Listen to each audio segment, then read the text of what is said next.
presentation that you may not have thought about, then please jump on that call and we can get those questions answered. And with that, I'll go ahead and turn this over. Darla Erickson is with Local Government Services, and she's graciously agreed to join us today to do this presentation on mill levies, permissive mill levies, and budgets.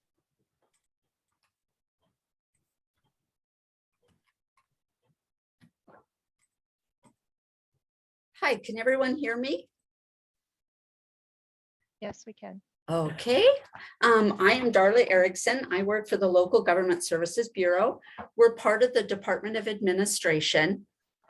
And I wanted to talk to you today about some of the roles that the Department of Administration plays, and then financial reporting, the requirements and the timelines for conservation districts, as well as the great topic of mill levies and budgets. I know a budget isn't required to be submitted to local government services, but I wanted to talk to you about that, as well as the annual financial report. So hopefully we can make it through that today. And what I want to stress is that if you have questions, go ahead and put those in the chat and let me know what your questions are.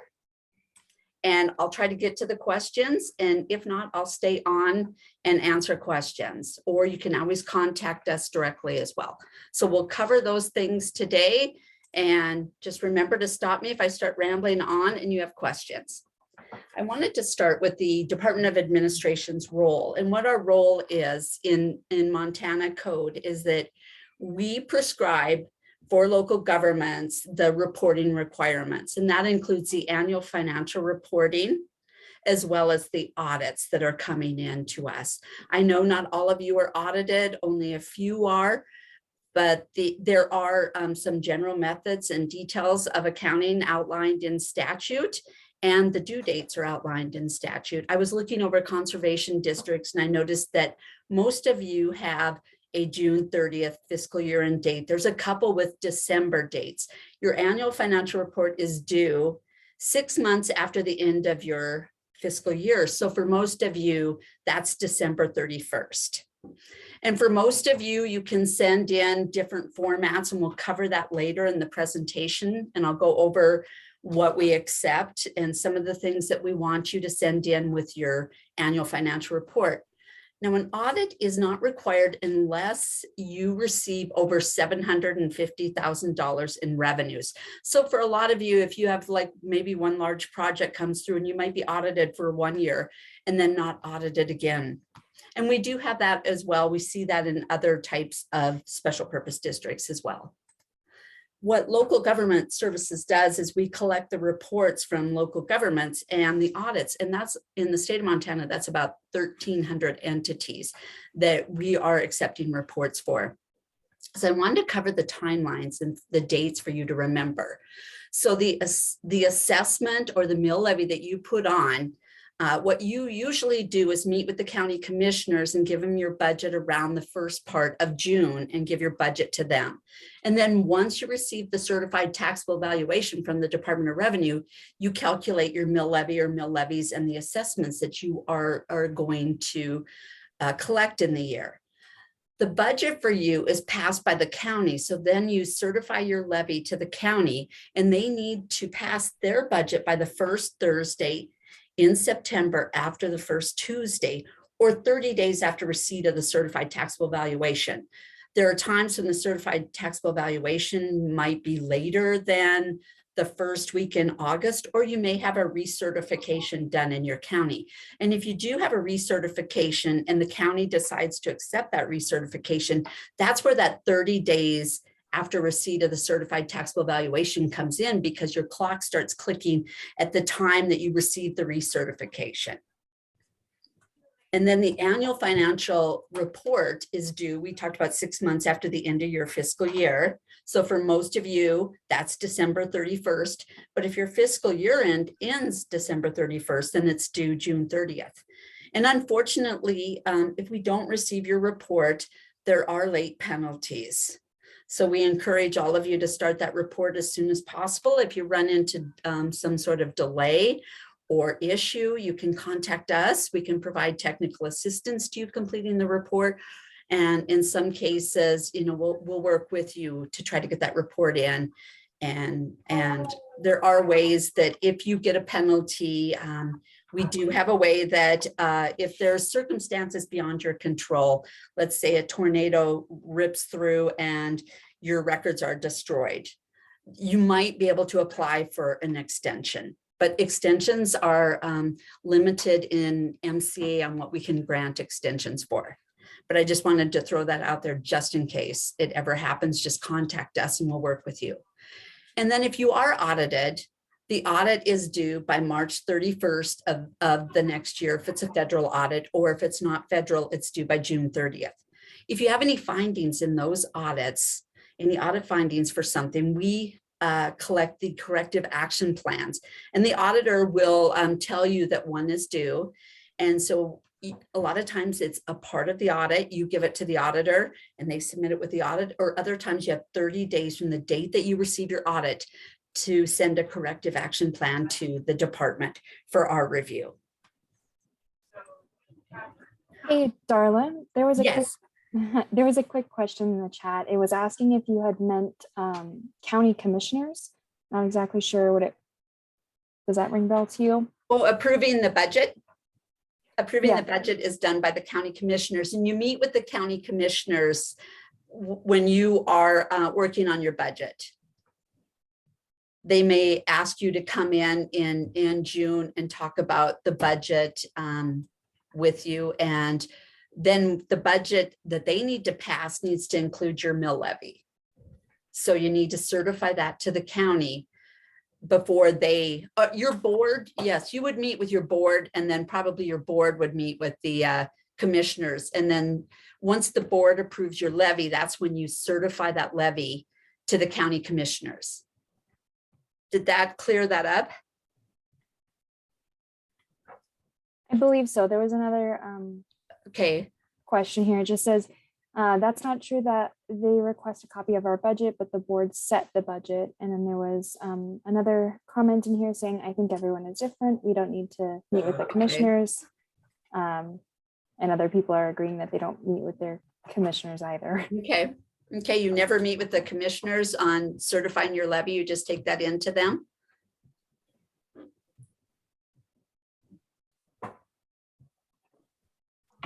I don't think anyone is answering, but It looks like so most people are, you're calculating your levy and then asking for the maximum and taking that to the commissioners. Okay. Okay.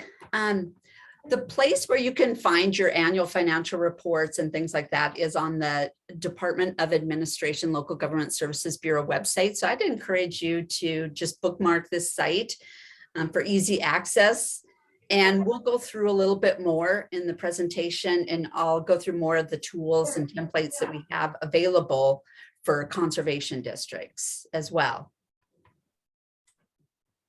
The BARS chart of accounts is the uniform system that all the local governments in Montana use. So when you're setting up maybe your accounting system, your QuickBooks, even conservation districts should be following this chart of accounts as much as possible. I know there are times where, you know, the fund numbers and the exact numbers are not going to match exactly to what is in the BARS chart of accounts, but try to at least use the same terminology that is in the chart of accounts. And for most of our other governments, their fund number, and they have multiple funds. You may only have one fund, and the funds are a 4-digit number. Balance sheet accounts are those asset and liability accounts, and they have their 6-digit number. And then expenditure and revenue accounts are also 6 digits. And the expenditure expense can be followed by an object code that further defines what the expense or the expenditure is for. So this chart of accounts, I would encourage you to look at it. It's on our website, and you'll find it under just accounting resources. Click on that box and then look at the chart of accounts if you have any questions when you're working in your system. Could you repeat the name of the website, Darla? I'm sorry. It is the Local Government Services Bureau website. I don't know if I can go backwards on this. So it is on the screen now, sfsd.mt.gov and /LGSB. So that's where you'll find the annual financial report template that you fill out. The mill levy determination forms are there, as well as the permissive medical levy form. And then we've added a new special purpose district budget and cash reconciliation template that you might find useful. We'll cover that at the end of the presentation. And then there's links to some training webinars there as well. I'm sorry, Darla, if you were meaning to share your screen, you're not. It isn't being shared? No, ma'am. Oh, no.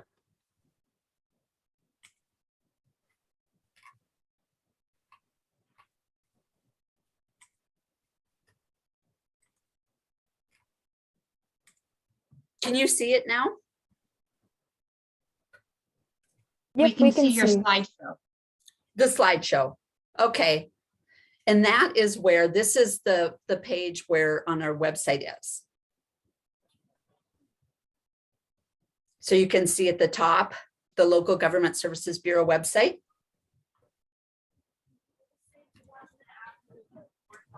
Is everyone able we to can see that? Yep, we can see it now, Darla. Okay, thank you. Oh, good. Okay, so we talked about the chart of accounts, and let's move on to the mill levies and the different types of levies. So what is a mill? It's just that unit that calculates the ad valorem property tax.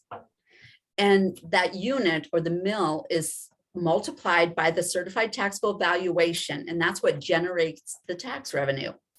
So the term mill comes from Latin, and it means 1,000. So what you can do when you get your certified taxable valuation is divide that by 1,000, and that is what 1 mill would generate. And an easy way to do it when you're looking at the certified taxable valuation, move the decimal place 3 places to the left. And then ad valorem is just a term that means based on value. So property taxes in Montana are just based on value. And that value is provided by the Department of Revenue to you. So conservation districts can have different types of mills. So your non-voted, your regular mill, or your regular special assessment is generated per 1510-420 MCA. And what that does is limits the amount of tax revenue that you can generate. What you can generate without a vote is unrestricted. And you determine this by using the mill levy determination form on our website. Usually what it is you take what you actually assessed in the prior year. It's multiplied by an inflationary factor. That inflationary factor is usually provided by the Department of Revenue, and it's a 3-year average. And if you see any mills in MCA that talk about subject to 1510-420, that's what's in this non-voted regular or special assessment. The next type of levy is the voted or the special administrative assessment that you can put on, and that is required to be placed on the ballot. And it is restricted by purpose. So that means that you have to spend it for the purpose that you put in the ballot language. So when you go to the question of the electors, you say a specific purpose, the rate of the assessment, and the amount of the money that you anticipate to be raised by the assessment. Now, this is different than if a local government, another one such as a city, town, or county goes out for a vote. They have different requirements, but this is a requirement for soil conservation districts. And then one that we'll talk about in detail later is permissive levies. Those are the mills that are authorized to be levied without a vote. They're subject to 15, and they're not subject to 1510-420. They're restricted by purpose. They're not, where I say they're not, there isn't a vote, they're levied without a vote. That means a vote of the citizens. Your governing board will still have to vote on this levy. And then once the government, and you will have to have a public hearing for any of these different permissive levies. You would have to have a public hearing and notice that to the citizens. And you would go by the same restrictions as any other local government. And that would be, you have to publish when the public hearing will be held. And you have to do that 2 times, 6 days between each publication. So remember that you need to get this to the county by the first Thursday in September. So kind of do your backwards math of the dates and figure out the last date that you can have the public hearing, and then do your publication ahead of that time is what I encourage people to start looking in August if they want to put on a permissive levy and have that hearing, and then the governing body will vote on it. But we'll talk about that in a little bit more detail. Okay, are there any questions right now on? Does anybody have a question so far? I'm trying to move this over and see, but I can't see the chat right now. I'm not seeing any questions directly about this. Okay, so we will just move on. I just wanted to talk a little bit now about some of the terms that we're using in the mill levy determination form. And we talked about ad valorem earlier, and that's the property tax revenue that's collected on the real, personal, mobile homes and centrally assessed property. And an important term to remember is what you actually assessed in the prior year. I know most of you probably levy your maximum amount of mills because you don't get that many mills. So it's important. But if you ever levy something other than that, something lower than what you're actually assessed, you would put on what you were actually assessed, not what you were authorized. And that will come into play later when we look at the mill levy determination form. The certified taxable valuation is the form that comes from the Department of Revenue around the first Monday in August. And it gives the valuation of the property within the county or counties that your district is in. And you can also find that information on Department of Revenue website, and we'll look at that later. Newly taxable property is very important. Do not leave this off your mill levy determination forms. What this does is generate new tax revenue for you and for the district.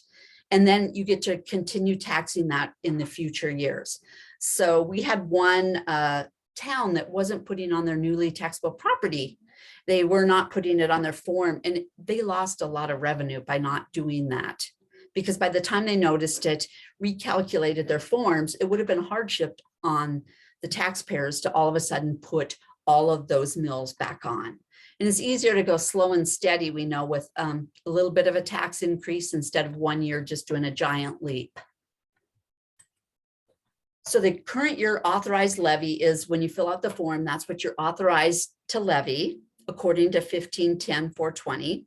And we talked about the value per mill. So remember that you just move the decimal place 3 places to the left on the certified taxable valuation, not the market value, but the certified taxable value.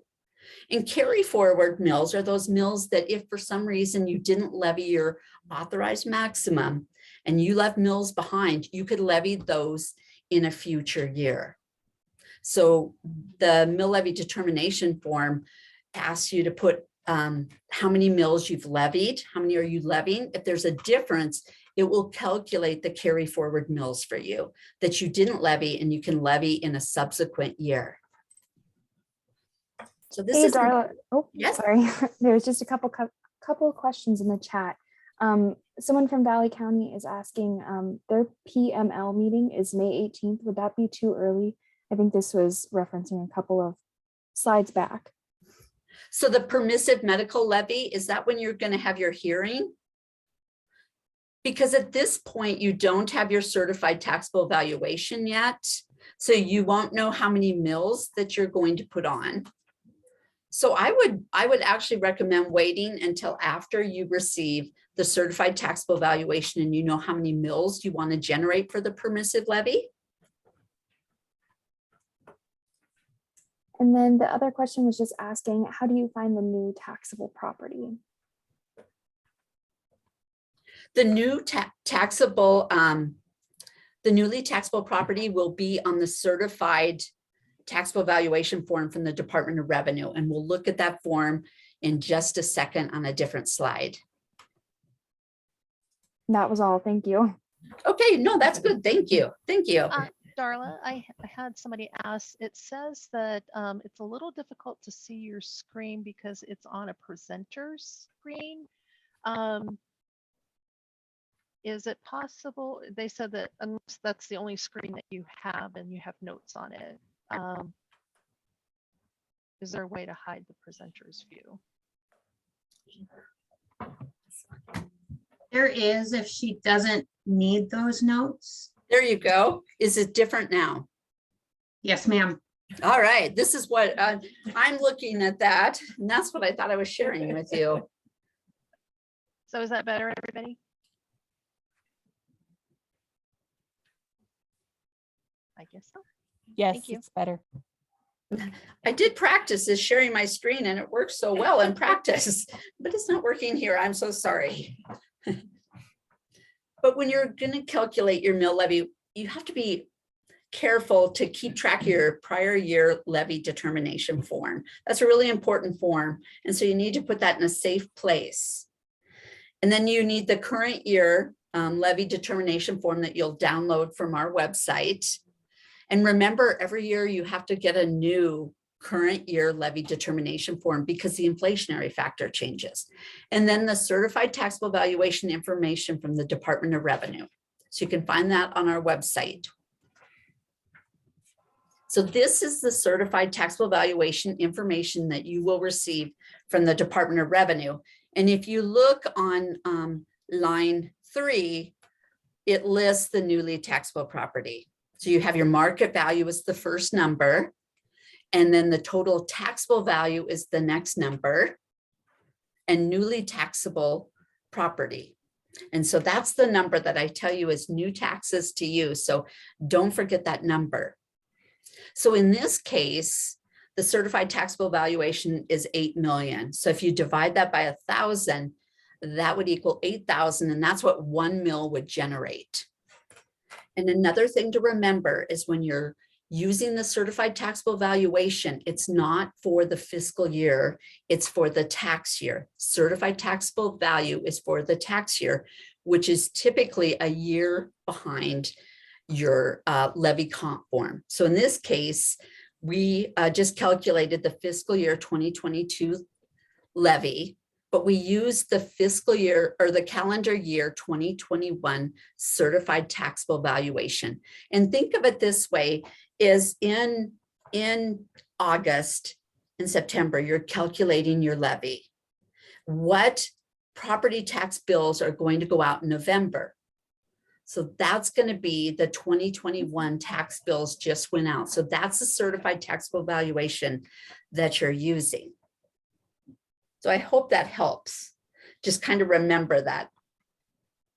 So somebody said, Oh, go ahead. oh, yeah, I have it up now and I can see, does a DOR automatically send that to us? They should. They should be sending that to you because there's lots of different districts within your county. So everybody should be receiving their certified taxable valuation. And then, so there's somebody that doesn't always get this form and you've had to request it in the past. That is from the Department of Revenue. And in the next slide, I'm going to show you where you can find that information online. So if they don't get it to you, but if your county has a property assessment office, a Department of Revenue property assessment office, that's who I talk to. And there's different offices. There used to be one in almost every county courthouse, but they've closed some of those and combined some. But I think that information might be available on their website if you find what county you're in, and then they probably have a map on their offices. So this is the site now where you can go on it's on the Department of Revenue website, and it's called the Certified Taxable Values. And there's some drop-down menus, and I don't know if you can see my mouse fluttering, but here is a little drop down and you pick your county, you pick the year, And then you go down and pick your district. So the soil district. And then off to the side on the right, then you're going to see the market value and the taxable value. Off to the right. And this information is there. I think it's there for, I think about 2015 through the current certified taxable valuation. And remember, it pertains to the taxing year and not your fiscal year. So it'll be a little bit behind that.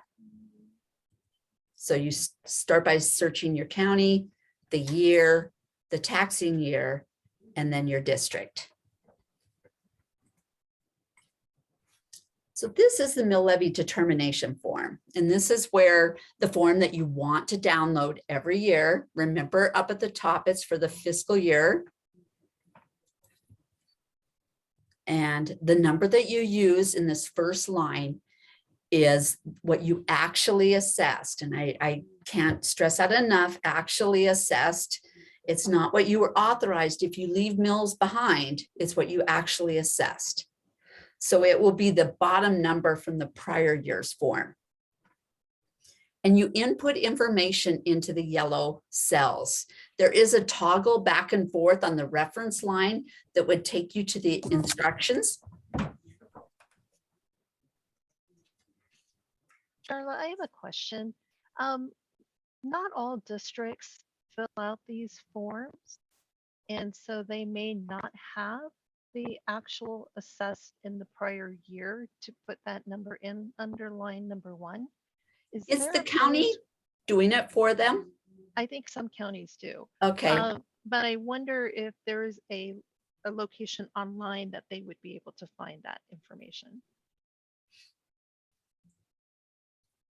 I don't know of any place where you would find this online besides the county clerk and recorder. I think if you went in and requested the form, if they're completing it for you, they should have this form and they should be able to just quickly email it to you. It's an Excel format form. Okay. And if you don't receive this form, you're not completing it, I would encourage you to ask for it and look at it and just understand how it calculates. Just for your own knowledge base, that you know how, in case the clerk and recorder changes and the new one will not complete the form for you. Because we do have clerk and recorders that do complete the form, and then there are some out there that I know that don't complete the form. So I would encourage you to ask for the form. If you don't have it and you're not completing it, go in and ask them for it.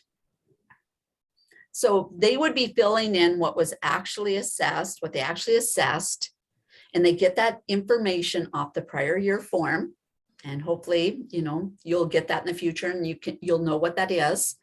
And then you'll enter the total taxable value, unless you have net and gross proceeds. I don't know how many of you out there have net and gross proceeds. That would be what you assessed as well in the prior year for net and gross proceeds, would be the second yellow box there. The third yellow box is when you enter the taxable value, the certified taxable value. And what that does, there's a salmon colored box, and those are the boxes that have formulas. So what that's doing is just dividing by 1,000. And then the next is if there were any TIF districts, you would input that information in the fourth yellow box. And that is shown on the form as well, on the certified taxable valuation form. Then the all important newly taxable property, the new taxes to you. So you always hope that's a large number. You enter that as a negative. The form, if you forget, the form will autocorrect for you and move it over to the formula as a negative number. And what we're trying to do is, in statute, you're limited to levy what you actually assessed in the prior year, plus the inflationary factor, which is calculated here in line 2, plus then any newly taxable property. So that's why we're removing it to calculate how many mills it's going to take to do the adjusted ad valorem tax revenue on line 4. And then it adds it back in for the newly taxable property. Down at the bottom, you'll see that it does in line 19 add back in the newly taxable.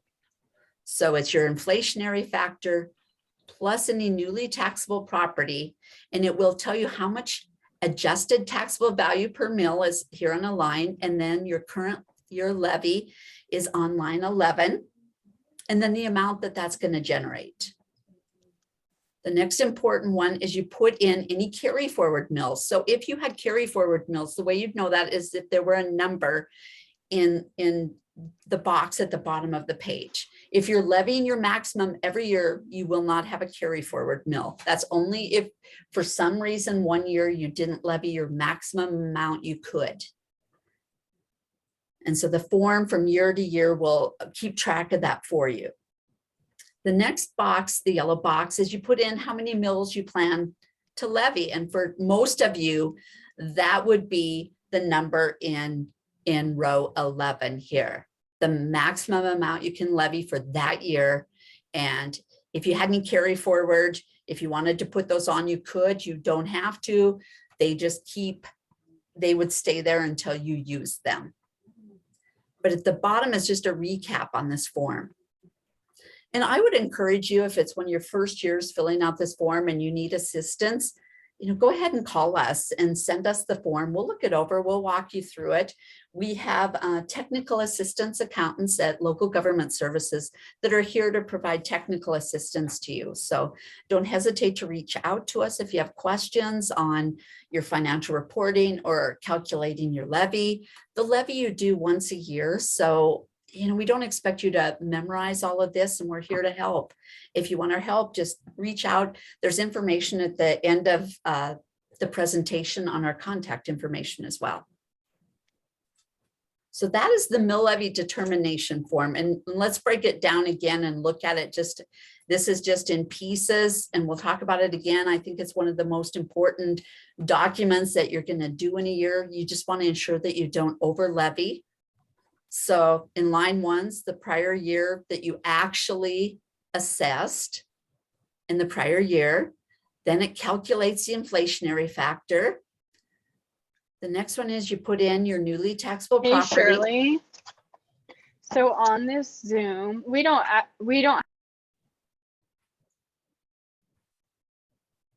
Are you seeing the form? Yes, we can see the form. Okay. Okay. I was just hoping that you were seeing the same one now. Yeah. And so this is kind of just going over the form. I know it's a little redundant, but I really find this to be an important form so you don't over levy. Is that you put in the total taxable value, and then don't forget the newly taxable value. That's those new taxes to you. And then on the next set, you would put in, this is where if you have carry forward, you would input that in the next box in line 13. And remember, you can toggle back and forth to the instruction page. And then it gives you the amount of mills that you could levy. If you had any carry forward and you wanted to put them on, you would enter that in box 16, as well as what you were going to levy for the current year, plus any carry forward.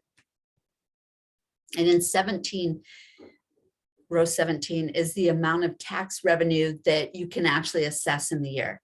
And then at the bottom is just the recap of how that's calculated. So that the ad valorem tax revenue actually assessed, that's the number that includes the inflationary factor. And then the next line is any newly taxable property. And if you have net and gross proceeds, you would enter that, and that would calculate as well. Darla, can you explain what carry forward mills are? Okay, so carry forward mills would be in a year if you didn't levy what you were actually authorized. So let's say in the prior year, you were authorized to levy $48,000 and you only put on $45,000. That's all you decided that you needed. So from the prior year, you actually only levied this $45,000. You would enter that. And so that's what you actually assessed. And then when we get down to the next part, what would have happened in the prior year when you input in this box the amount of mills that it took to raise that $45,000? Let's say there were 2 mills left behind. And you would enter those 2 mills here. Those 2 mills don't go away if you don't levy them. They're there that you can levy in a subsequent year. So it's mills that you've left behind that you didn't levy, but you were authorized to levy. It had said last year you could levy 48,000, you only did 45. You didn't levy 2 mills, so you would enter it as carry forward mills. And let's say this year you're hitting tough times and you want to put those mills on. So in the yellow box here on line 13, there'd be 2 mills. And then it would tell you what you could levy for the year was the 5.83. And this would be, if you wanted to put those on and you had 2 mills up here, you would put 7.83 in line 16, and then it would levy those mills for you. So you're authorized to levy mills that when you're using this 15-10-420 form. Now, permissive levies and those sort, they don't have the carry forward ability. So it's just when you're using this mill levy determination form is when you can do that.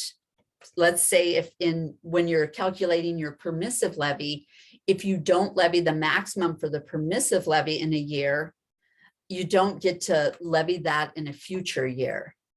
You still can do the amount that the form calculates, but the revenue that you left behind, you cannot pick back up. And that's kind of the theory of carry forward mills, is if you leave tax revenue behind, you didn't levy them, you found that you didn't need it in a year, but in a subsequent year, you find that you need that, you can put that on when you're using this determination form.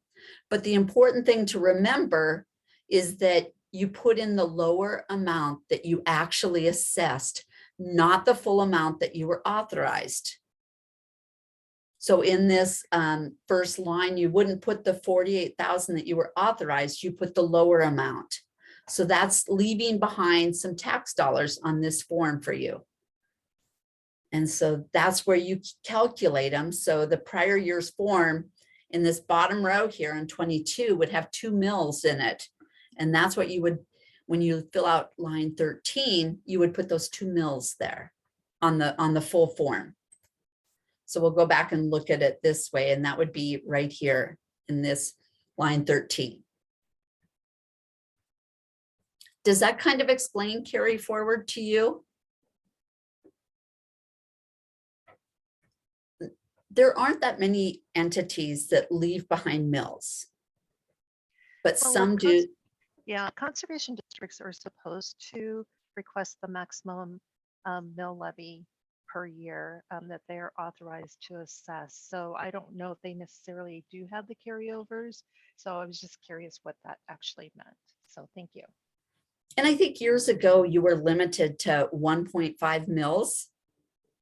Weren't you? Years ago, there was a limit, I think that was like back in 2000, early 2000s, there was a limit on the amount of mills that you could levy. And then I think it changed in the legislature, changed it to where you could use this 15-10-420 to allow you to get that inflationary factor. And then also, if you're limited to a certain number of mills, the certified taxable valuation changes. So what you can collect changes. So that would be hard to kind of budget if in a declining economy, if you were limited to 1.5 mils. Because one of my first presentations was to a soil conservation district meeting in Sydney. And I can remember that question was out there at that time, the 1.5 mils, or can we levy according to 15-10-420? And it was both ways in statute, and that has been cleaned up. That has been corrected in statute. There is a question in the chat asking about what a floating mill is. So this form that you're using is the floating mill, because what we're doing here is using the dollar amount of tax revenue, and to collect that using the certified taxable valuation, the mill levy floats up or down to raise a certain amount, because your certified taxable value changes from year to year, but you're limited on the dollar amount that you can raise. So that mill floats so that you can collect the same dollar amount. It's a little bit more consistent than just using just a number of mills. So does that help? Because from one year, let's say the certified taxable value here went down $1 million and it was $7,000 from the certified taxable valuation from Department of Revenue. If that happened and it were less than this, it would take more mills to generate the same dollar amount. And this form is generating a dollar amount for you. So that mill levy, if the certified taxable valuation were 7 million, it would take more mills to raise that dollar amount. So that's where the mill floats. I hope that, do you understand that? Was that? She responded and said, thank you. So I think we Okay. got it. It's a hard concept. It really is, but it just has to do with the value, the certified taxable valuation, and how many mills to generate a dollar amount that you're authorized to assess. And it's much cleaner than just a certain amount of mills. The dollar amount is more static this way than watching your certified taxable valuation go up or down, based on economic times. So now the permissive medical levy, I think we're going to have a lot of questions on this one. I anticipate questions on this one. There are different permissive levies that you can put on. There's, different ones that you probably will never have. A county or a town and city would have the study commission levy, the emergency levy, the levy to repay taxes paid under protest, judgment levy. But the one that most of you are interested in is the group benefit levy. These are ones that are not subject to 1510-420. So that means they're not calculated using that form that we just discussed. And on your screen, you're going to, I hope, hopefully it's showing still, this is a sample of the permissive levy for group benefits. So most of you, I hope, are completing this form. And it just calculates the difference, the raise in insurance premiums. And it's important that you get this accurate, so you're levying the accurate amount. There's a lot of details in statute. And the first one is you establish a base year. The second thing to remember is you can only permissive levy for employees actually employed on July 1st. So let's say you have 2 employees, one of them quits in May, and you haven't filled that position on July 1st. You cannot, even though you're going to hire somebody in the end of July and August, you cannot permissively levy for that person because they weren't employed on July 1st. So if you get a new employee and you really need to permissive levy for them, make sure that they're willing to come on and start work by July 1st so that you can offer this benefit and calculate the difference, the raise in your insurance premiums from the base year to the year that you're working in. So I hope that makes sense the way I did. We'll go into more detail. For cities and towns, they have to keep this in a specific fund, but I know that would be difficult in your accounting system. But remember that these dollars are restricted. They are restricted. They can only be used for benefits, the group benefits listed for your employees. And you don't need a vote of the taxpayers, but it is really restricted. Group benefit means hospitalization, health, medical, surgical, life, and other similar and related group benefits provided to your officers and employees of your conservation district. It includes flexible spending account benefits and payments in lieu of group benefits. So let's say, an example, you have an employee and you are giving them $200 a month for their group benefits. You're not providing a plan, but they have a plan somewhere else and you're giving them $200. That would be, you could permissively levy for the increase from the base year. So let's say in the base year, you were giving this employee $150. You established your base year. This is year 2. You're giving them $200 a month. So it would be that difference between the 150 to the 200 that you could permissively levy for. So it is the increase from the base year and the year that you're in that you're going to budget for. And I can't stress enough, it is only includes positions for those employees that are actually employed on July 1st. You know, in your budgeting, you can budget for vacant positions, you just can't permissively levy for them, for that increase in what you're going to pay to them versus the prior employee that was there. And it must be calculated every year. Every year you use the same base year, but you're using a different year that your premiums, your insurance premiums, and then you're just figuring out how many mills it takes to generate that dollar amount. So you have to establish your base year. So if in fiscal year, a lot of you maybe started right away, maybe, and that would have been if your base year would be fiscal year 2000, if you were making contributions for group benefits in 1999, and then the next year that you could permissively levy was 2002. So that would be, your base year would be 2000. Hey, Darla, really quick, we've got someone with their hand raised that would like to ask a question. Okay. Hi, I'm wondering what happens if you do your permissive mill levy, you do everything right. And well, this is our case. So we had 3 employees when we started. We lost an employee and we haven't filled that position. So the benefit that we, use the permissive mill levy for is not being used. What should we do in that case?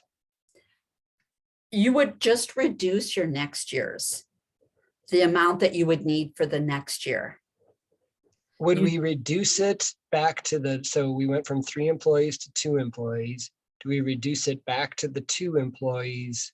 Do we have to, give that money back to the taxpayers? Do we minus it from what we'll be asking for in the future because we have it in a little savings account, or how does that work? Yes, you would keep it separate in your little savings account. No, you don't have to give it back. You keep it restricted and you reduce what you need in a future year for your permissive levy and just use that. So and when you say reduce, we just reduce it to what we're actually giving the 2 employees that are there at the time. Right. So let's say the next year, when you're completing this permissive mill levy form, you only have 2 employees and you put in the amount that you're going to pay for those 2 employees in that year, and it calculates a number of mills. But let's say you still have $1,000 sitting there in your little cash account for permissive group benefits. You could reduce the amount that you need to levy by that amount and just levy less. Okay, you said you could. Do you have to? I don't read that in statute. Okay, because there is a chance we could go back up to 3 and then we wouldn't have asked for the permissive levy for that 3rd employee. If it was in that separate account, could we then use that for the new employee when they came back on? Yes, because I don't see anything in statute that talks about if that happens in the middle of a year that you have to reduce. Okay, thank you very much. That's super helpful. You can, and yeah, that's a tough question. But if you over levy, there's nothing in statute that talks about what to do if you over levy. There isn't, just one answer. Let's say a county over levies. There's nothing in statute that tells them what they have to do to correct that. That's one of those things that's just missing in statute. Well, luckily the rules do say to keep it in a separate account, so that's helpful. And it is restricted for that. So if let's say your new employee comes on in November and you start to use that for that employee, it doesn't address that in statute. Okay, thank you very much. But you're using it, you would have to use it for that, the medical levy or what you're going to pay to that employee for group benefits. Yeah, we can't go buy binoculars for the department or something like No, I don't Again. recommend that. No. that. I know most All of right. you aren't audited, but if you were, yeah, that would be an audit finding if you were audited. So, Thank you. yeah, thank you. That's a great question. One I don't like to answer, but it's a good question. So the next way to establish your base year is you have to be giving group benefits for a full year. So they have to start, if you don't have a base year, the first year that you're giving benefits to your employee. And you have to go through July 1st through the next year, and then that's your base year. Let's say that you want to start paying benefits to your employees in August and go through June of the next year. You couldn't use that as your base year because you were not making the contributions on July 1st. So remember that when establishing your base, it has to be that full 12 months.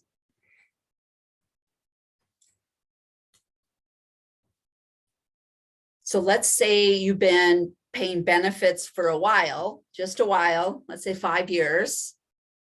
And it started on July 1st and you've gone through that year, but you didn't need to permissively levy. But you could go back that first year, let's say it was 5 years ago, you could use that as your base year.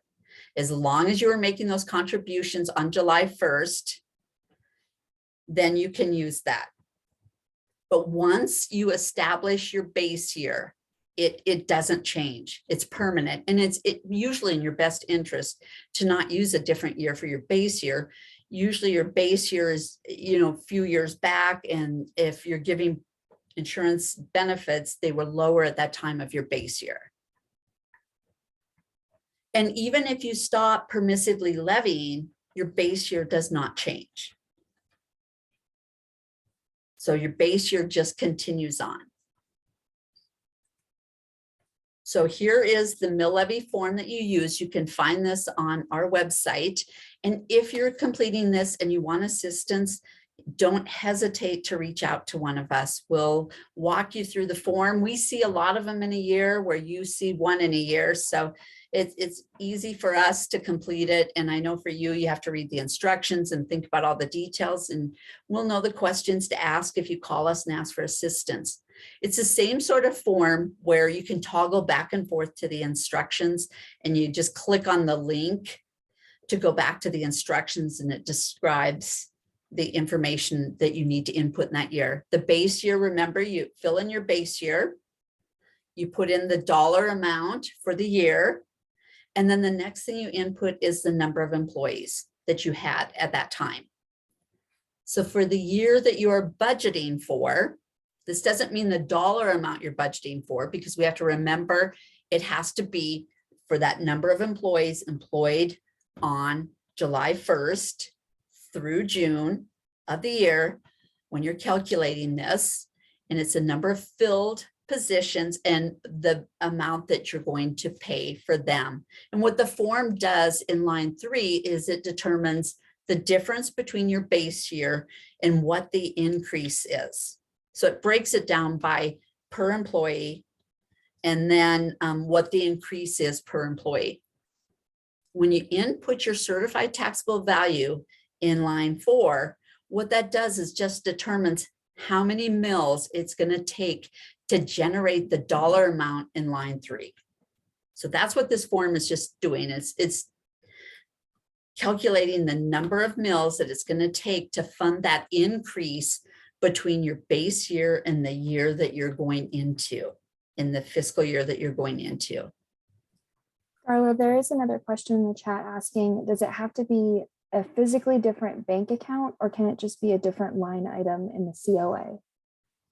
Just keep it as a different line item. Just a different line item. It does not have to be a separate bank account. You just need to keep the money restricted for this purpose and know what it is. Because we all know that you don't always collect the exact dollar amount that you levy. So you just need to know how much you've actually collected, and you keep that, and then how much you're paying out in the year. Because we all know that you might levy $1,000, but that doesn't mean that you will get tax revenues of $1,000 for the year. So just, it's probably best to keep it in a different cash account line item in your system, but not a separate bank account. And if you can set up a different fund in your QuickBooks, you could do that as well. For counties, cities, and towns, they are required to set up a new fund and they keep it separate. But for special purpose districts, you're not running through quite as much cash as they are. Just keep it in a restricted cash line item. Are you clear on how this form works? Do you have any questions, any more questions? Because I know it's kind of complicated. And I know we get into the point where some of you probably bank with the county, and your county might be keeping this in a separate fund from your other levies. I know in statute, you can ask to have your money from the county come to you, but you don't have to have a separate checking account for this. Oh, it's just a sub account of our checking account. Okay, that makes sense. If you want to keep it in just a sub account of your checking account, that works. And then you can just keep track of what you've collected and what you've paid out, and know that that amount is restricted and can only be spent for this purpose. I know for most of you, that's probably not a problem because that you're not collecting everything that you levy. So, but if you do get in a year where you get ahead a little bit and you haven't paid the employees out enough, remember that the money is restricted. You can't just transfer it and use it for something else. But I would encourage you to reach out to us if you have questions when you're calculating this. And we'd be happy to help you calculate it because we want you to get it correct and feel confident when you give the information to the county and when you're going to have your public hearing. We just want you to feel confident in that. So remember, this is just a recap. Once established, remember the base year doesn't change. You can only levy for those employees that are actually employed on July 1st. You have to have that public hearing. You have to notify the public that you're having the hearing. You have to, even if no one shows up, you call the hearing to order, ask for public comment, and close the hearing. And then after the hearing, your board can vote on that. And then remember, when certifying to the county, if you take your levies to the county, remember to give this levy to them separate and tell them it is for the permissive medical levy. Because what the county usually does is lists is separate on the tax bills. So on the tax bills, you're going to see all the different entities that are permissively levying, and it'll be listed separate. And then remember, what's collected is restricted for those health insurance benefits that are defined in statute by 29212. And so remember, that can also be payments that you're making in lieu of group benefits. So if you're paying the employee a certain amount and they are buying insurance somewhere else, you can cover that. If you're providing a small life insurance plan, you can cover that. So those are the things that are authorized in 29212 MCA. We do have another person with their hand raised for a question. Okay. Yeah, I have a question. We recently took our payroll fee functions and outsourced them to an accounting company. And they told us that they cannot directly pay the employees' health insurance policy pre-tax without the district creating what's called a QSERA, a qualified small employer health something agreement, I think. Is there any guidance anywhere from the state on that? That I do not know. I don't know why they can't do that. I wonder if you could check with Department of Labor and Industry. And if you would email that question to us, we could try to find a resource that could help you. Okay, thanks. Because I'm not sure why they wouldn't let you do that pre-tax. Well, They'll do it, but in order to do it, they said we have to have this policy set up. It has to be like an agreement that's set up. Otherwise, what we're doing right now is we're paying the employee, we're giving him the benefit, taxed benefit, and he's paying for that health insurance on his own. And so it's not really working great. So thank you. Okay. Yeah, just email the question to us. We'll try to find an answer.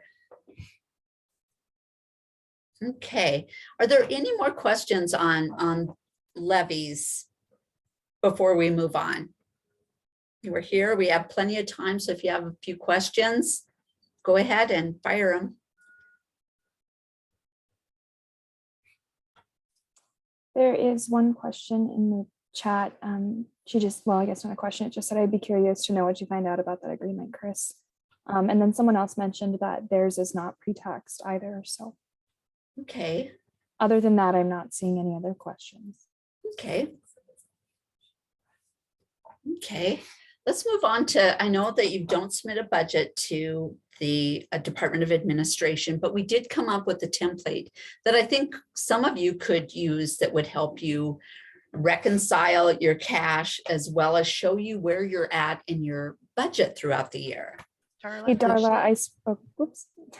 go ahead. I spoke too soon. We do have someone with their hand raised that has a question. Okay. Hey, Darla, this is David Laufenberg down in Ennis with the Madison Conservation District. Thanks so much for putting on this presentation today. Hey, I have a question for you, and I guess for some of the like CD related folks at the state level on this call, and I'm wondering who's the best point of contact for questions as we work through, you know, our paperwork and start putting together our draft budget, because you know the mill levy is really, of course, the backbone of our funding. And I know anyways in Madison County, it's really skyrocketed. I think actually we've outpaced every other county. If you look at like 2016 to 2021, our market value has more than doubled at the county level. And I'm not sure if anyone else has done that, just looking through some of the data online. And we're just trying to make sure we're getting our fair share from the county, because there's also been a ton of turnover at the county, and they're not even, oftentimes they're not terribly clear on these processes. And so mostly we're just trying to like build in some helpful scaffolding so that we can ensure we're getting the maximum mill, because we need it. I mean, we're kind of drowning around here right now, and property, you know, values are only going up and more properties only going in. So I think we'd be really keen in either like kind of seeing a case study, you know, where you guys take someone through it and maybe record it from start to finish, because it's a similar process for almost all CDs, if not essentially the same process, depending on whether or not you tap a permissive, which we probably won't, because we tend to get the townsfolk show up with pitchforks whenever we say anything regarding additional taxes. But we'd love to see that case study, and or when we're working through our paperwork, it'd be really great to have someone with experience and expertise to work on that with us. So I'm not sure if that's like Mary, or if that's Haley, or if that's maybe you even, Darla, or some of your staff, if you have staff. But I'd be really keen to learn more about that, because so far a lot of this presentation anyways is kind of seemingly over my head, I think, and our administrator's head, and it just is coming off as fairly technical and mechanical, which to an extent it has to be, I recognize. So again, I do really thank you for it, but I'm just trying to make sure we can kind of cover our bases in these next few months as we, you know, propose a budget and then get it confirmed with the commissioners that are generally in opposition to funding a lot of CD related stuff. So thank you. Well, we would be happy to work with you and DNRC, whichever one of us. But what I would first recommend is, if you're calculating your own mills, we can help you with that. And then as you're getting trial balances with your payments from the county, we can also look at that with you and kind of explain what the numbers mean, what you're getting, what's still a receivable. Look to see if it seems, reasonable as well, at what you're getting, because your county is audited.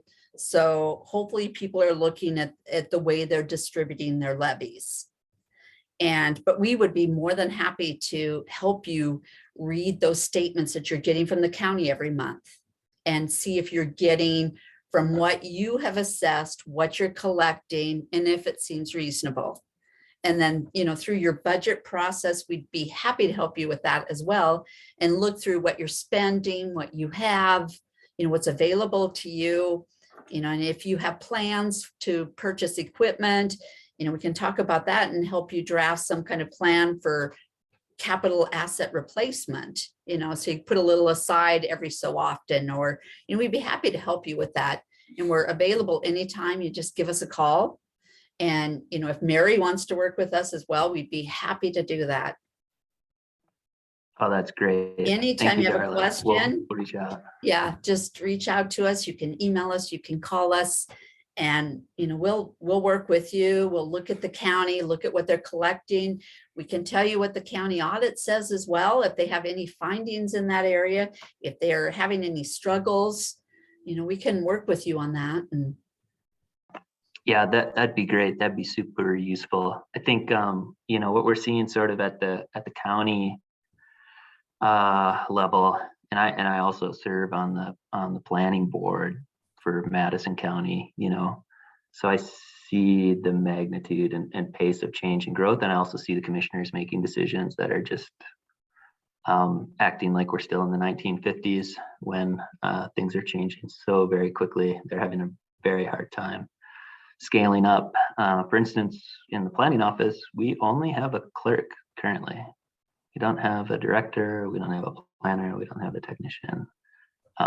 That's just kind of related periphery object, because of course properties and development are tied to the backbone of our funding. But that'd be great, Darla. We'll reach out to you and set up a meeting. We can go through some of this stuff. Would be highly useful.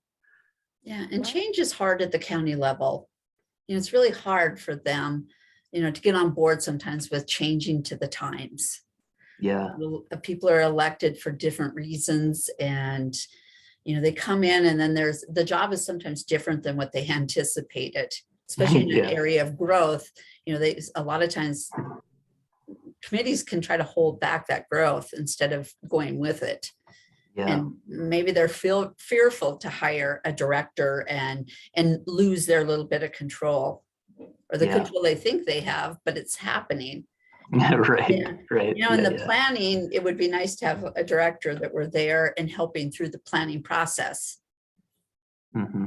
Darla, Pretty important. This is Mary, just a quick question. Would you advise perhaps that the districts reach out to their counties first if they have not previously done their mill levy evaluations, that they get the previous maybe couple of years so they can see what the trend was, and then that way they have a basis moving forward. And then because the worksheet itself is not that difficult to fill out, so I would probably say, give it a shot, try to see if it works, and maybe learn along the way. But of course, Darla is available as well as DNRC. So if you have any questions, we'll be happy to do that. But we just wanted to let you know that it is very important to fill out these forms so that you know that you are getting the correct amount of mill levies for your operation. So yeah, we would like to help you out as much as we can on that. And I agree, Mary. I agree that it's important that you try to fill out the form, or you get a couple copies of it. We can help you with the form if the county still wants to do it. Compare your form to their form. Just make sure that you're getting the revenue that you're entitled to. Because I know that your levies are so small for what your jobs are. So that's an interesting in the chat. Somebody said they there was an audit when they started, and they found that they didn't get all the money that they were entitled to. So that would be important to go back and look at what you were authorized to collect, and what is the difference at the end of the year, what you were authorized and what you actually collected. Is that on pace with other entities in the county? Because you should be getting what is collected in your district. And the county's software should be splitting that correctly. They input the mills, but you just want to make sure that when they have their public hearing and you certified a levy to them, that they have the same exact number that you certified to them. So look at their documentation when they're getting ready to have that hearing. I think it's rare when that happens, when a county doesn't levy what they're supposed to, but it has happened. So I would encourage you, when you see the county is having their budget hearing, a lot of them now are posting that information on their website. Look to see if your levy is correct. And both your levy for 15-10-420, as well as the permissive levy, that should be listed separate. There are a couple more hands raised. I saw Rebecca from Madison County. You can go ahead. Yeah, I just out of curiosity found the our Madison County mill 2122, and it seems very curious that, because we don't fill out that form, that we just have kind of course, last year was my first year, and we don't fill out the form. We just take what they give us. And I just looked up, it's kind of weird. Ruby Valley Conservation gets 2.48 and Jefferson Valley Soil 2.36. But last year we only got 0.90 of mills. I don't know how that. Well, if your How they figure certified that taxable, if your certified taxable valuation is going way up, it's taking less mills to generate the same dollar amount.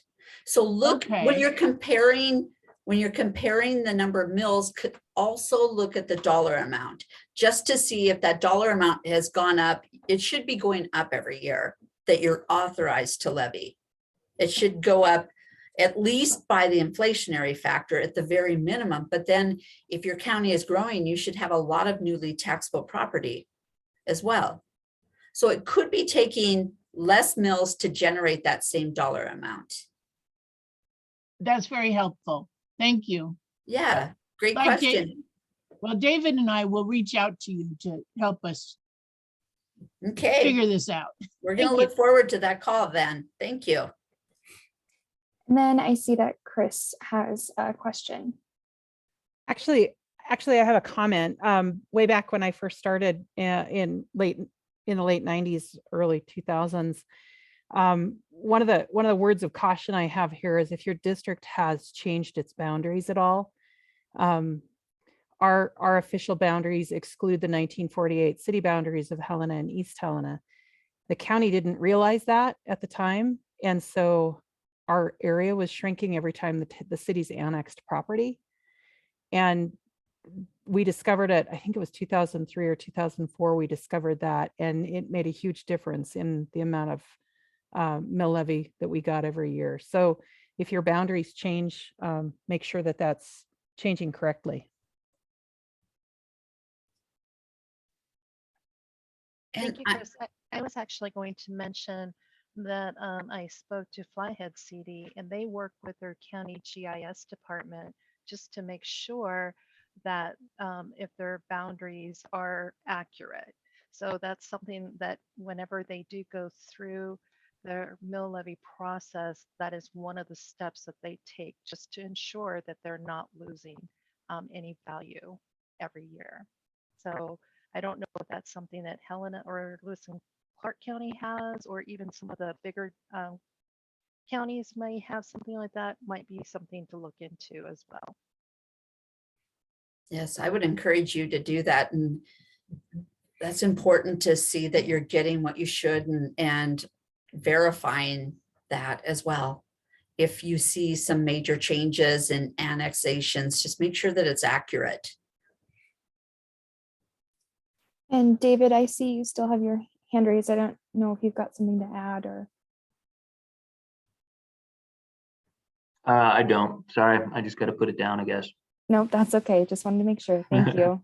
You bet, thanks. Well, those were some great questions. I just want to touch a little bit on, I know you're doing budgets, but how important budgets are. Even though you're not required to send that budget to us, you know, it's your plan and it tells you how much is available to operate your district.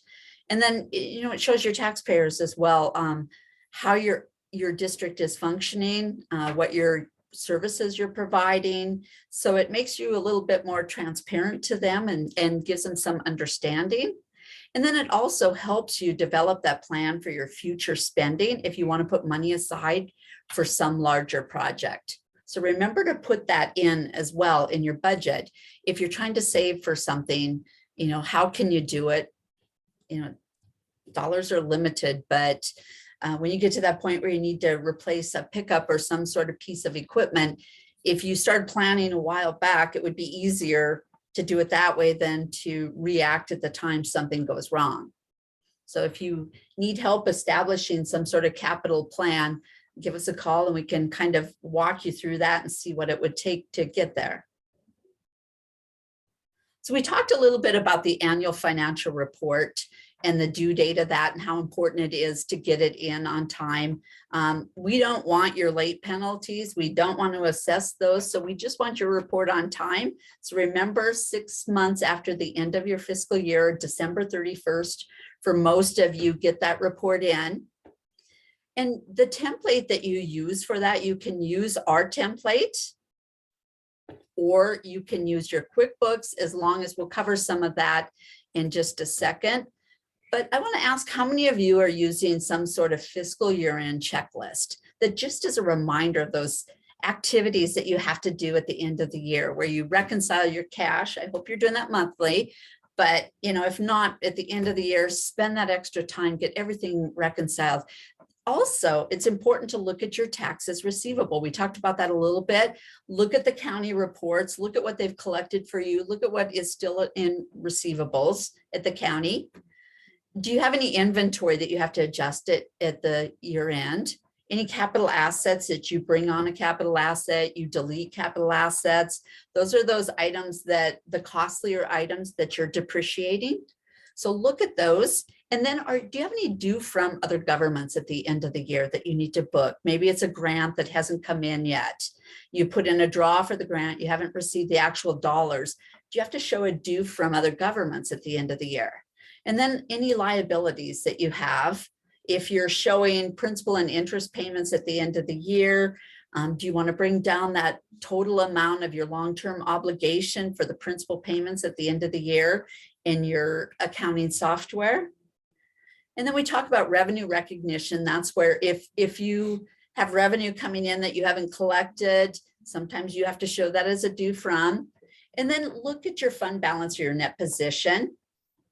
And then the next step, determine if you need an audit, if your revenues were over $750,000. We do have a checklist on our website. It's rather large, but we could help you scale that down to the size that you need for your information. But then I also encourage you to look at your trial balance at the end of the year, just to see, you know, do asset accounts should have a debit balance? Do you see anything that looks off on that basic accounting? Any liability accounts, they have a credit balance, but for some reason, are they showing a negative amount? Look at those sort of things at the end of the year to see if you need to make any sort of correction in your system. And if something looks wrong, just investigate it to see if there's something, some action, something that you need to do, some entry that maybe you need to do at the year end. And also, I can't stress this enough, cash reconciliation is one of those things that I hope that you're doing monthly. We do have templates that would help you. If right now you're not doing a reconciliation for some reason, you can reach out to us, reach out to Mary, we'll help you get that cash reconciled. Because, you know, that's one of the most important things, that the public is trusting you with those tax dollars, and they want you to spend those properly. So if 1 month you're off, you find you're off, maybe have a second set of eyes help you with that cash reconciliation. Maybe you've looked at the number over and over again and it's not sticking out to you, but maybe to somebody else, you know, they could see that. And even us, we will help you with that reconciliation. This is a template that we came up with, and it is on our website. And what you do is you input every month your, whoops, excuse me, I just kind of got off on that one. You put in your revenues and you put in your expenses, and then you tie that to your bank balances. And then after you complete a month, then it goes over to another form, which would show you what you've spent so far in the budget year. And you can input what you've budgeted, and then it tells you the difference on where you're at in that budget. And I don't know if QuickBooks does something like this, but we find this is a really helpful tool for your governing board to look at this and see what you're spending, where are you at the year. And it also helps with future budgeting. We budgeted X amount in this line item, but we're really overspending it. So it helps you in the future year budgeting as well. We should put less in this area and more in this area. So if you get to a point in your spending and you budgeted one line item, you know, let's say fuel, and you've spent more, don't change that and pay for it from a different line item in your budget. Continue paying for that in that actual line item. So then on your budget to actual, it will show you that you've overspent there. And the next year you need to put a little bit more budget there and a little less maybe somewhere else.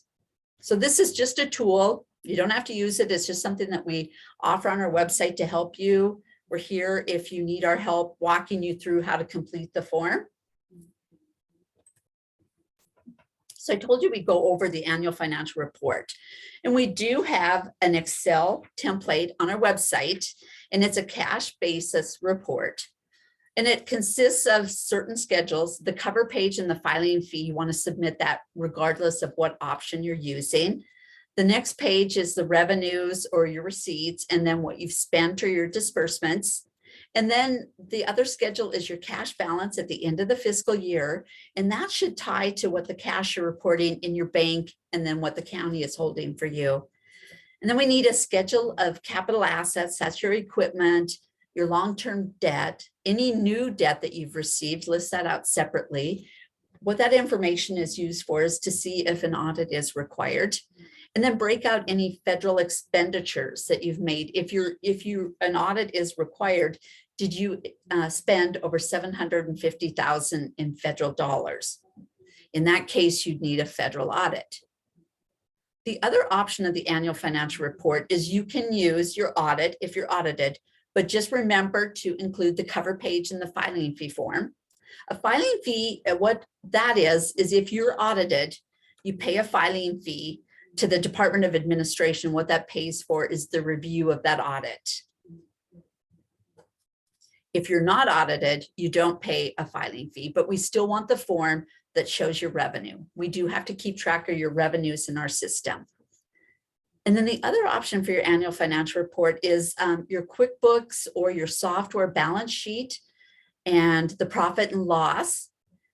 And then we ask for those schedules that include your capital assets, long-term debt, any proceeds from debt. But if you're using QuickBooks and you have that information, it should show up on your balance sheet. So you might not be required to send a separate schedule if it's showing on your balance sheet, if your software is set up to show that. So those are the options of the annual financial report that you can send in. And this is just an example of the Excel basis report. And if you put your cash at the ending of last year, and that will be your beginning cash, make sure that ties to the report that you sent in to us in the prior year. And then it just lists your cash that you received, any receipts that you received, and then disbursements, and then your balance at the end of the year. So it's a really simple form, but what we want to make sure is this ties to where you're showing us that your cash is. You have, cash held at the county treasurer, you have your bank accounts, you might have some petty cash, you might have outstanding deposits that aren't showing on your bank statement, and any outstanding checks that haven't been redeemed yet. So this is just kind of an example of what is required on the annual financial report. And if you need assistance with this report, don't hesitate. We're here to help you with that. This is the filing fee form that you would complete, and it has your entity name, the fiscal year. We want your contact information, especially if that changes. So we have a current email address and a phone number for you. So we send out periodic newsletters and bulletins and things like that when things are changing. So we'd love to have your current email address. So if you have contact changes, let us know anytime. You don't have to wait until you fill out the annual financial report. You can just give us a call or email us and give us the new contact information. So this is just kind of what our website looks like right now. And there's this accounting and annual financial report resources. That's where you're going to find the annual report template. And then up here in the budget and mill levy resources, that's where you'll find the permissive levy, the annual mill levy determination form, and then the budget form, that cash reconciliation budget form will be there. We do also have training on our website. And if you are required to have an audit, we have a list of the auditors that are approved to conduct audits. We have the audit contract as well. If you send an annual financial report into us and it shows that you need an audit, we will contact you and send you an email that says you're required to have an audit for the year, and here's where to find the resources. This is a slide that shows your report. What we do with your report is we put it out there for transparency in local government. And it's an easy process. If you want to look at the county documents, you can also do that. Not only look at your own, but you can look at anybody else's through this portal. What you do, our first step is you go to our website, you click on it as if you're a public viewer, or if you're registered and you input your documents through the portal, you can also go in as a registered user. But this is just for anybody, and even your board, if you want to show them this and say, if you want to see our documents, or you want to see the counties, or you want to see something else, you can go into this portal, click on the public viewer. The next step is you enter the portal. The third step is the type of document that you want to see on there. Do you want to see budgets? You can see your county's budget. Do you want to see the county's annual financial report? You can look at your annual financial report. You can look at another district's annual financial report. You can use this to creep on other entities if you want, but you just scroll through and find the name of who you want to look at and pull up that report.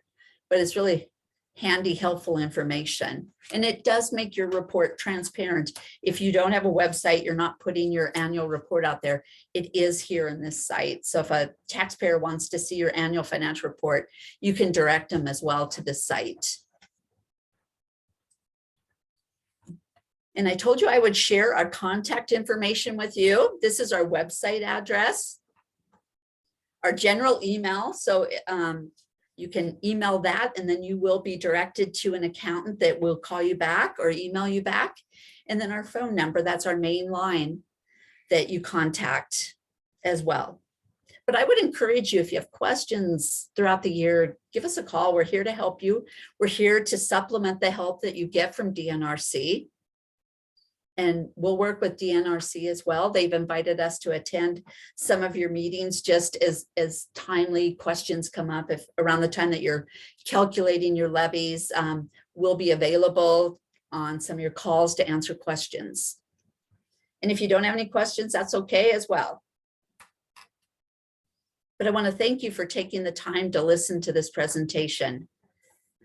And remember that we're here, we're a technical resource as well as DNRC. And you can reach out anytime. We do have some accountants that can help you. We just ask, when you notify us that you have a question, an accountant from a region that covers your area will probably get back to you. But if that accountant is out of the office, someone else will get back with you. We do have someone with their hand raised. Okay.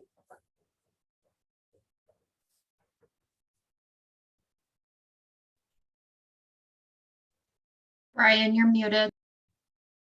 You're muted. Thanks, everyone. So yeah, this is Brian from Missoula Conservation District. And Darla, I don't know if this is a question for you or maybe DNRC staff. If I understood correctly, I heard a couple different folks say that they take their budget and then they go have the county approve it. My understanding as conservation districts, there's often a lot of confusion that we're part of the county, but as a special district, we're separate. So our grants committee, puts together a budget that our board reviews and approves. And of course it's submitted to the county, but it's not up to the county to approve that or not. And I just wanted to make sure that that was correct. I'm assuming that's correct, but I thought I heard different in the discussion from some of the other CDs. Do any of the districts have commissioners on your board? Because usually when a district is created, the county will give different authorities to that district. So sometimes they retain some control and they could have a commissioner on a different board, like maybe a county water and sewer district. And in others, they have an elected board and they don't have anything to do with the district. So all of our districts are set up a little bit different from fire service areas, conservation districts, county water and sewer. There's differences in how these districts are set up. And in the creation document that the county provides, it kind of gives us that on who has the authority. So Darla, my understanding of this is that conservation districts do not need to get an approval on their budgets. They vote on their budgets and they submit it to the county for implementation because they are allowed to use those mills for part of their, their statutory obligations. And so they are not required by law to get those budget numbers approved. Okay. And that makes sense that you would do that. That you have the authority to set your levy and they approve your levy with theirs, of course, but they're also doing the levy for the cities, towns, and all the other districts out there in their budget hearing. So that's why they're collecting the information from you. So they're not actually doing the approval of your budget, but yet of what you're generating is included in what they pass for their information. That is correct. Because they need to certify that information to the Department of Revenue for taxation. That's correct. And that's usually done. So they approve their budget. And then that next Monday, they give that information to the Department of Revenue. So there's not a big turnaround time there. So if they start hounding you for your levy, that's sort of why they're doing it, is because when they approve their information, they want to get that to the Department of Revenue. Yes. Okay. Did anybody have any other questions before we conclude this training today?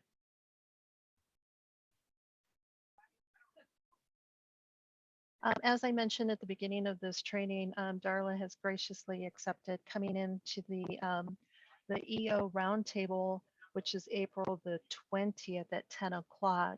And so if you have any questions that occurs to you afterwards, or say that you have tried to work on some of those documents and you have questions, she would be available to help you with that as well. So thank you again, Darla, for your time today, and we'll be in touch. Yes, and thank you all for this great conversation. I've enjoyed talking with all of you, and don't hesitate to reach out to us. Thank you, everybody. Goodbye. Bye-bye.